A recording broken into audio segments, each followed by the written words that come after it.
सर्वसामान्यांच्या हक्काचा आवाज जागर जनस्थान। धुळे तालुक्यातील न्याहाळोद ग्रामपंचायत सध्या भ्रष्टाचाराच्या गंभीर आरोपांमुळे चर्चेच्या केंद्रस्थानी आली आहे। गावातील सामाजिक कार्यकर्ते भीमराव कडरे यांनी ग्रामपंचायतीच्या गाराभाराबाबत आणि कथित भ्रष्टाचाराबाबत धुळे जिल्हाधिकाऱ्यांकडे तक्रार दाखल केली होती।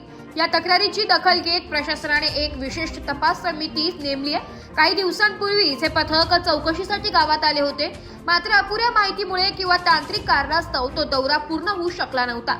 याच अनुषंगाने तपास पूर्ण करण्यासाठी प्रशासनाचे अधिकारी पुन्हा एकदा न्याहाळोद गावात दाखल झाले आणि त्यांनी प्रत्यक्ष पाहणी सुरू केली आहे। मात्र या तपासणी दौऱ्यादरम्यान एक धक्कादायक बाब समोर आली आहे। जिल्हा प्रशासनाचे अधिकारी गावात पाहणी करत असताना गावातील विकास कामांची माहिती देण्यासाठी जबाबदार व्यक्ती म्हणून ग्रामसेवकाची उपस्थिती अनिवार्य होती, परंतु ग्रामसेवक हे ग्रामपंचायत कार्यालयात उपस्थित असूनही त्यांनी तपास समिती सोबत जाणे टाळले, असा गंभीर आरोप तक्रारदार भीमराव कडरे यांनी केलाय। यावर बोलताना कडरे यांनी ग्रामसेवक स्वतःला जिल्हा प्रशासनापेक्षा मोठे समजतात का, असा संतप्त सवाल उपस्थित केलाय।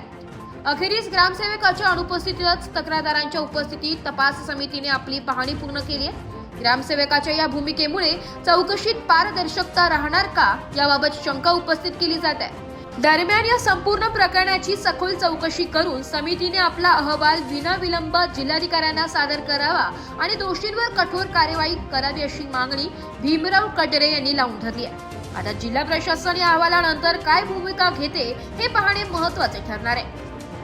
जागर जनस्थानसाठी प्रतिनिधी रूपक बिरारी, धुळे।